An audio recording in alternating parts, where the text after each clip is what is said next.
साथियों नमस्कार। एक बार फिर से आप सभी का तहे दिल से शुक्रिया अदा करता हूँ। आज एक और मोटिवेशनल वीडियो के साथ मैं हूँ आपका अपना दोस्त। साथियों इस वाले वीडियो में एक प्रेरणात्मक कहानी लेकर के आया हूँ और जीवन में हम क्या बनना चाहते हैं और जीवन में आने वाले समय में हमें खुशियाँ कैसे मिलती हैं, उन्नति के मार्ग कैसे खुलते हैं। तो एक छोटी सी कहानी के माध्यम से मैं इस वीडियो के माध्यम से कोशिश करूँगा आप तक की बात रखने की।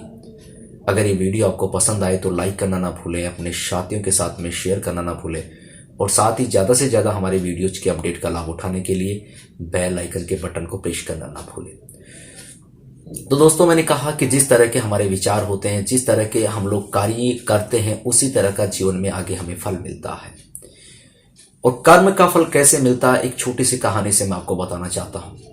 साथियों एक राजा था और राजा के पास ये सूचना पहुंची कि उसके कुछ मंत्री हैं वो उचित रूप से कार्य नहीं करते हैं, या यूं कहें कि वो अपने कर्तव्य के प्रति निष्ठावान नहीं है। राजा के पास जब ये सूचना पहुंची, राजा बहुत ही बुद्धिमान और बहादुर था। उसने एक निर्णय लिया कि क्यों ना मैं किसी माध्यम से पता लगाऊं कि वास्तविक रूप से कौन ईमानदार है और कौन कामचोर है। तो राजा ने दंडित करने से पहले इस बात के बारे में फैसला किया, क्योंकि वो अच्छे से जानता था कि अगर मैंने डायरेक्ट उनको दंडित किया तो ऐसे में वास्तविक रूप से पता नहीं चल पाएगा। हो सकता है कि कुछ लोग सच कह रहे हों या जो कह रहे हैं वो पूरी तरह से सच ना हो। तो साथियों कभी भी किसी की बातों पे बिलीव नहीं करना है जब तक आप खुद उस चीज को एग्जाम्स ना कर लें। तो राजा ने अपने 3 जो मंत्री थे उनको बुलाया और उन तीनों मंत्रियों को कहा कि जाओ और मेरे लिए शाम से पहले पहले, यानी कि इवनिंग होने से पहले पहले अच्छे अच्छे फलों का संग्रह करके लाओ। और साथ ही उन्होंने एक एक बैग भी उन तीनों को दे दिया। तीनों चले गए। एक मंत्री जो था अपने कर्तव्य के प्रति निष्ठावान था, अपने कार्य में विश्वास करता था और जो भी काम करता था अच्छे से करना चाहता था। साथियों उसने राजा की पसंद के फल इकट्ठे करना शुरू किए कि कहीं राजा नाराज ना हो जाए, और अच्छे अच्छे फलों का संग्रह करके बैग भरा। दूसरा जो कामचोर था उसने सोचा कि राजा कौन सा चेक करेगा, और ऐसा सोच करके उसने ऊपर कुछ अच्छे फलों का समावेश किया और नीचे यूं ही जो फल थे सड़े गले इत्यादि फलों को उसने नीचे डाल दिया। तीसरा बहुत ही ज्यादा आलसी और कामचोर प्रवृत्ति का था। उसने ऊपर कुछ फल डाले और नीचे उसने घास फूस से उस बैग को भर लिया कि राजा तो देखेगा नहीं। अब साथियों तीनों राजा के दरबार में आ गए और ऐसा ही हुआ, राजा ने चेक नहीं किया।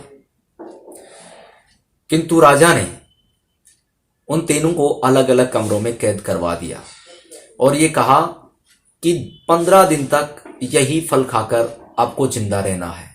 तीनों को अलग अलग कमरे दे दिए गए। साथियों जो व्यक्ति ऊपर कुछ फल लेकर के आया था और नीचे घास फूस भरा था, उसने 1-2 दिन तक तो फल खाए, उसके बाद में खाने को उसके पास कुछ नहीं था और ऐसा करके वो काल का ग्रास बन गया।